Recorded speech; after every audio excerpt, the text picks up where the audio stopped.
All right, guys, today we have more PlayStation news to go over and discuss. And once again, we will be covering multiple topics within this video, starting with DualSense controllers apparently starting to pop up at retailers. We also have information on the next iteration of Share Factory on the PlayStation 5, which I think many people are going to be interested in. We're also talking about the PlayStation 5's overall design and how it's been suggested recently that the design was intentional in order to be more cost effective. And finally, we're going to be going over the disappointing news that Konami has confirmed PT will not be playable on the PlayStation 5, which is not all too surprising, but still pretty disappointing. So if you do end up enjoying this video or finding it informative, make sure you hit the like button. It really helps it out more than you know. Hit the subscribe button if you're new and haven't, and hit the bell notification icon as well so you can be notified anytime a new video goes live. But we're starting with the information about DualSense controllers starting to show up at retailers already. This is reading from pushsquare.com. Here's something, we're now less than a month away from the launch of PlayStation 5. The next-gen console is just a few weeks away, and Sony has no doubt been gearing up for an incredibly busy season at retail. Before we know it, we'll all be getting acquainted with the PS5 and its new controller, the DualSense. Interestingly, it seems some shops are receiving stock of the fancy new controllers well in advance. This was spotted by Twitter user Destruct. DualSenses are cropping up in Walmart stores kept inside locked cabinets, and he did provide photos, and this is very clearly not a photoshopped picture. It's legitimate. And the article continues, this has been followed up with reports of other Walmarts having stock. While you almost certainly won't be able to walk into your local Walmart and buy one right now, it's at least good to know major retailers are receiving stock of accessories in good time. It also just makes things a little more real, doesn't it? So I have to tell you, this is not the most surprising thing, mainly because we talked recently about how Sony is putting out emails to customers who were able to pre-order accessories directly through their website. They're going to be shipping them out early, and I believe that they're actually going to be shipping them out on October 30th. But it is kind of interesting to think that you could potentially walk into a Walmart and see DualSense controllers locked in cabinets. Now, obviously, as this article points out, the chances of you being able to walk out with one very, very low, even if you were to try to convince one of the employees that they're able to sell it to you. When they take it up to the counter, the computer's going to tell them that they are not allowed to sell it to you. So seems we are going to have to wait. Again, what I find interesting about the whole situation regarding accessories is the question we're still left with, and I believe we still don't have word on this, is will all other retailers be allowed to sell accessories or at least ship out accessories that are pre-ordered on October 30th, just like Sony is? So we still have to kind of keep our eyes peeled for that. But moving right along, we're talking about Share Factory.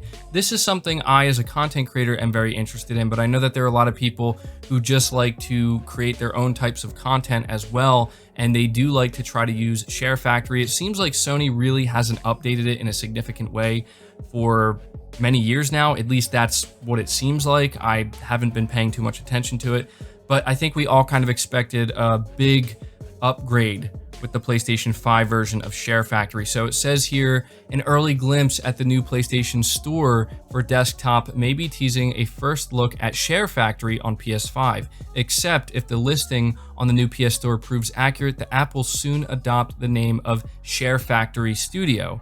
On Reset Era, user Tumari shared a screenshot of Share Factory Studio's free product listing on the updated PlayStation Store. According to the page, only PlayStation 5 users will have access to the editor's apparent successor. Get a good look at the listing in question in the screenshot featured below, so I will put that up for you guys to see. Moreover, Twitter user PS5 Countdown posted what's supposedly an official description of Share Factory Studio. Presumably the description comes from a page on the new storefront. And so, yeah, I want to read this description to you guys because it does seem like it is the real thing. It says, build your legacy. Share Factory Studio is back and better than ever with brand new features to help you personalize and share your best gaming moments. Share Factory Studio on PS5 now includes 4K HDR support to create and edit professional looking videos right on your console. Add stickers, text, sounds, effects, filters, camera effects, and more to create dazzling videos and share to YouTube, Twitter, or directly to your friends in game base. Use the photo editor to customize and share your screenshots and create your own unique memes. The updated toolbox feature allows you to import your own videos, images, music, and sound effects from a USB storage device. Now, this is incredibly important information, at least to me, and I'm sure to many others, because not only are we getting confirmation that there is going to be a new version of Share Factory, to me, this is also confirmation that a lot of what we just talked about here is why they're calling it the create button on the DualSense, because you're going to be able to do a lot more. They do confirm that you will be able to share to YouTube, which is to be expected, but I was a little bit nervous that they didn't say anything about it during the UX reveal. But as a YouTube content creator, that's going to be great for me, obviously. They also let you know you will be able to share to Twitter. And it really does sound like there is going to be a lot more you can do this time around in Share Factory. And it seems like there's a good chance Sony will continue to update it in a more significant way throughout the generation, rather than just kind of like, you know, do sporadic updates here and there and then just kind of leave it alone.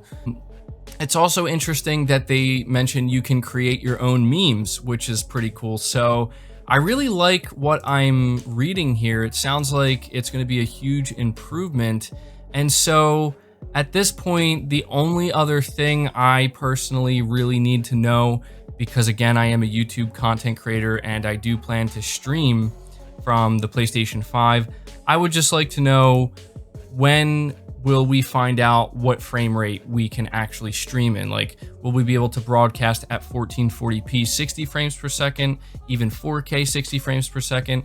I mean, at the very least, I would like to think we can stream at 1080p 60. I'm sure we'll be able to, but as of right now, that seems to be the only other thing we need to hear about. So really good news there.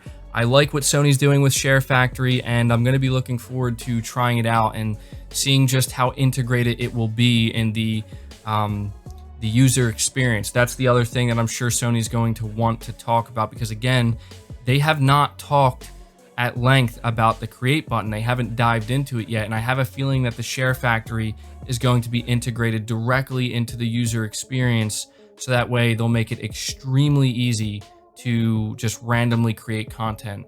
So moving on from that, we are talking about just how cost-effective the PlayStation 5 apparently is going to be. Sony's Yasuhiro Utori revealed in a recent interview with 4Gamer that the PlayStation 5's design actually helps to keep costs down.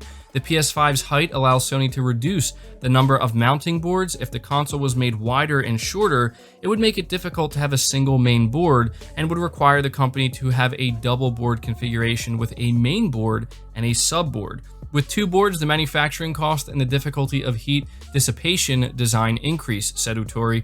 It means that the design requirement to make it look thinner when placed horizontally and the design requirement to reduce the cost with a single board are intertwined. Speaking of design requirements, Utori revealed that the PS5's design department did propose reducing the height and increasing the width at one point.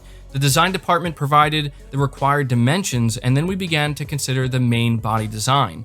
There have been various proposals from the early stages of development. For example, a proposal to reduce the height and increase the width accordingly. However, this time there was a request from the design department to make it look thinner when placed horizontally, and the design was made to be taller and narrower in width. So pretty interesting comments being made by Mr. Utori, or Otori once again. And we've been covering a lot of what he's been saying recently, because he's been revealing a lot of very interesting information about the PS5. I think the reason why this information is trickling out so slowly is because it is a translated interview from 4Gamer. But there you go. They purposely designed it this way to be more cost effective. So again, I have no problem with the PS5's design. I also have no problem admitting it's a massive console.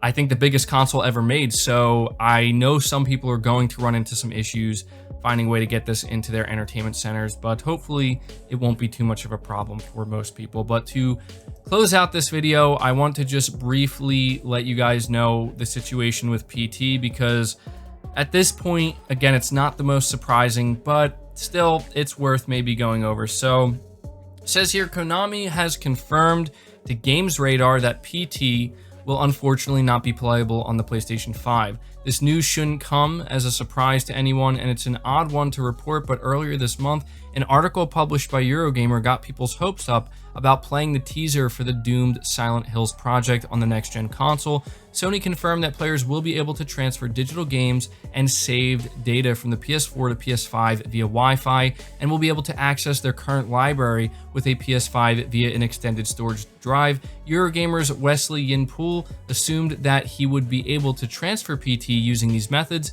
but Konami has told Games Radar that the content will not be available on the PlayStation Store, so users won't be able to re-download the content through the backwards compatibility feature on the PS5.